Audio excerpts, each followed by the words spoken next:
Bonjour, moi c'est Roxane Pommier, je suis agronome et spécialiste agricole à l'OBV de la Yamaska. Aujourd'hui, on est au Centre d'interprétation de la nature du lac Boivin. On se trouve près du marais du lac Boivin. Un des affluents du lac Boivin, c'est le ruisseau Bouchard.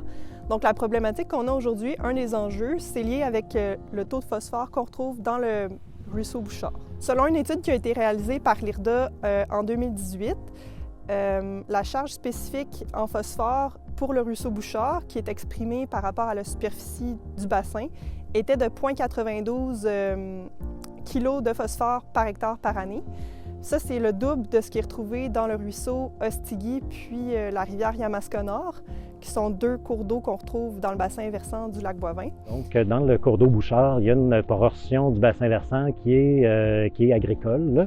C'est beaucoup lié à l'aménagement du territoire historique. Donc, à l'époque, l'ensemble des terres agricoles, surtout dans les basses terres du Saint-Laurent, ont été aménagées pour le drainage agricole, favoriser l'agriculture de type industriel. Donc, aujourd'hui, les enjeux environnementaux n'étaient pas les mêmes à l'époque. Donc, aujourd'hui, on se rend compte que malheureusement, les impacts sont là, il faut les gérer.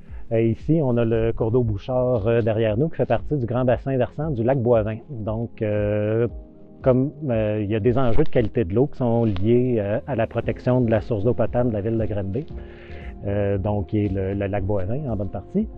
Et comme à peu près dans tous les enjeux de qualité de l'eau, souvent les activités agricoles ont des impacts sur la qualité de l'eau. Première fois qu'on a parlé du ruisseau Bouchard en tant que tel, en tant que comité de citoyens, c'était en 2014. On a fait un mémoire en vue du plan d'action pour 2015. Le conseil de quartier s'est intéressé à la problématique du ruisseau Bouchard à cause du phosphore.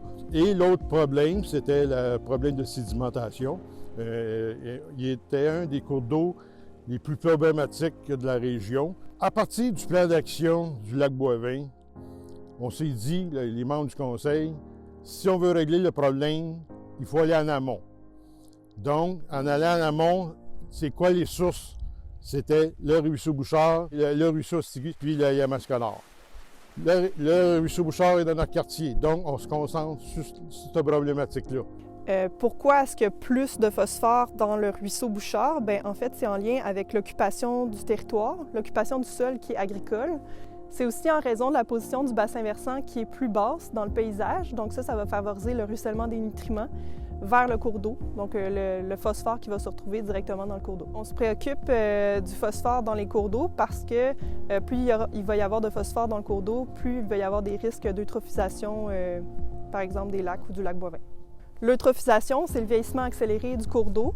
Donc, quand ce phénomène-là a lieu, bien, il va y avoir moins de lumière pour la survie des organismes aquatiques, plus de sédiments dans le cours d'eau, une eau qui va être plus turbide, donc moins d'espace pour la vie aquatique.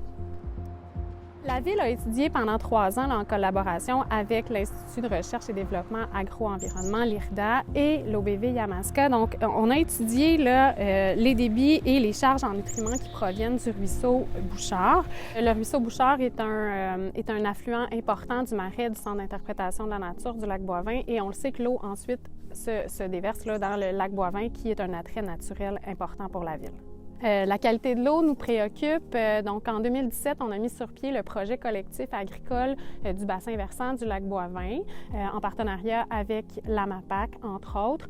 Plusieurs intervenants siègent et contribuent au projet par leur expertise et leur champ d'action complémentaire. L'objectif, c'est vraiment de mettre en commun différents savoirs, différentes pratiques pour optimiser ce qui se fait afin de trouver des solutions pour limiter ou réduire la pollution diffuse qui se retrouve dans la rivière Yamaska Nord. Au moment qu'on se parle, aujourd'hui, mon questionnement, c'est 2014, 2022, où nous en sommes rendus avec le ruisseau Bouchard. Est-ce qu'on a fait des progrès ou est-ce où ça a stagné ou est-ce qu'on est intéressé à mettre des sous là-dedans? Bonjour, je suis Isabelle Martineau, agronome au Club Conseil Gestrisol à Granby. En fait, on est partenaire avec des municipalités, dont notamment Granby, dans le projet du bassin versant du lac Boivin depuis 2017. et particulièrement dans le sous-bassin du ruisseau Bouchard. Plusieurs actions ont été faites d'un point de vue agro-environnemental, mais aussi agronomique, qui ont des impacts sur la qualité de l'eau des ruisseaux. Donc, on pense notamment à l'érosion des sols. On a travaillé à essayer d'avoir le maximum de cultures de couverture. Donc, on a essayé que les cultures annuelles soient, elles, accompagnées de cultures de couverture que nous, on appelle un engrais vert. Donc, un engrais vert, c'est payant. Ça améliore la santé des sols. Un sol en santé, c'est un sol qui va dégrader plus rapidement la matière organique, les fertilisants qui sont mis. Ça va améliorer aussi d'avoir des vers de terre, donc l'infiltration de l'eau dans le sol. Donc, tout l'eau qui s'infiltre, bien, ça nourrit la nappe phréatique, puis ça fait moins de ruissellement qui vont vers les cours d'eau. Les engrais verts ont une qualité agronomique là, de nourrir le sol. Donc, on a utilisé aussi beaucoup la démonstration. On a installé des parcelles de démonstration de dégradation de coton dans le sol pour être capable de comparer certaines pratiques agricoles, toujours dans un but de sensibiliser pour que l'agriculteur s'approprie la pratique. D'autres méthodes qui ont été faites aussi pour l'érosion, c'est d'installer des outils ou des aménagements hydro-agricoles. Donc encore là, on sait que les exutoires comme des fossés ont pu être enherbés, mais aussi à leur sortie, on a essayé de stabiliser le plus possible tout ce qui pourrait créer de l'érosion vers le cours d'eau. Des avaloirs ont été installés, des fossés avaloirs pour créer une espèce de sédimentation de l'érosion qui vient du champ vers le cours d'eau. Je m'appelle Simon Delorme, je suis copropriétaire de la ferme Julio. Nous, on est spécialisé dans la production laitière de vaches Holstein.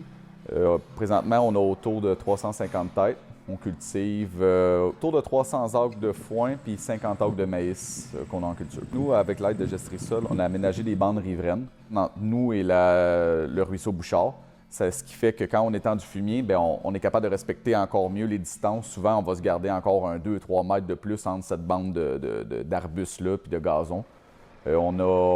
On diminue aussi nos quantités de fumier qu'on met, surtout quand on sait que c'est plus fragile d'en étendre à côté du ruisseau Bouchard. En fait, nous, notre manière de faire du maïs, on essaie de travailler au minimum le sol. Ça veut dire qu'à l'automne, quand on a fini les récoltes, on laisse nos résidus là. Comme ça, la terre, quand elle n'est pas travaillée, avec la fonte des neiges au printemps, ça l'empêche que la terre aille dans le fossé, dans le ruisseau. Ça l'empêche, c'est tout ce qui pourrait faire monter le niveau de phosphore dans le ruisseau. En fait, nous, la manière qu'on voit, on retourne à la terre ce qu'elle nous a donné. Fait utiliser l'engrais chimique, ce serait comme défaire un peu l'ordre naturel des choses. C'est pour ça qu'on préfère travailler avec du fumier pour nourrir nos sols. Puis on voit déjà les résultats. On a des bons résultats dans le foin, des bons rendements. Il n'y a aucun avantage d'aller utiliser de l'engrais chimique. En fait, au niveau de la MRC de la Haute-Yamaska, ça fait plus de 10 ans qu'ils ont fait une planification pour la protection de l'eau. Donc, un plan directeur de l'eau qui est local, qui est régional à une échelle de la MRC. Dans le cas de la protection du lac Boivin, étant donné les enjeux liés à l'agriculture qui sont identifiés comme la problématique dans ce bassin versant-là, c'est important pour la MRC de participer, dans le fond, de travailler avec les partenaires du milieu agricole, du milieu environnemental pour chercher ensemble les solutions et les mettre en pratique. Donc, comment on peut aider régionalement à solutionner une problématique, parce qu'on s'entend que les enjeux souvent débordent le territoire d'une seule municipalité, donc l'approche régionale devient à ce moment-là très pertinente. Dans le bassin versant du lac Boivin, il y a des enjeux liés aux activités agricoles. Il y a des excès de phosphore qui s'en vont vers les cours d'eau. Il y a un passé derrière tout ça. Nos sols sont saturés de phosphore. On a des sols aussi qui sont saturés d'eau, donc des conditions parfaites pour le ruissellement vers les cours d'eau. Donc, comment on fait ça? Comment on trouve des solutions? Comment on arrive à régler ces problématiques-là? Que ça a pris des décennies derrière nous avant de les créer. On a rempli l'éponge de phosphore. Ça va sûrement prendre des années aussi pour réussir à s'en débarrasser et à arriver à un niveau où il n'y a pas d'excédent qui coule vers les cours d'eau à chaque pluie. Les agriculteurs, dans le passé, étaient un petit peu moins sensibilisés. On est en 2022, on s'en va vers une amélioration de nos pratiques, pas vers une dégradation de l'environnement. Mais on est ouvert à aller améliorer tout le temps nos pratiques agricoles, mais je pense qu'on est pas mal à la croisée des chemins. Je pense que ce qu'on a fait présentement les répercussions vont se voir sur le long terme.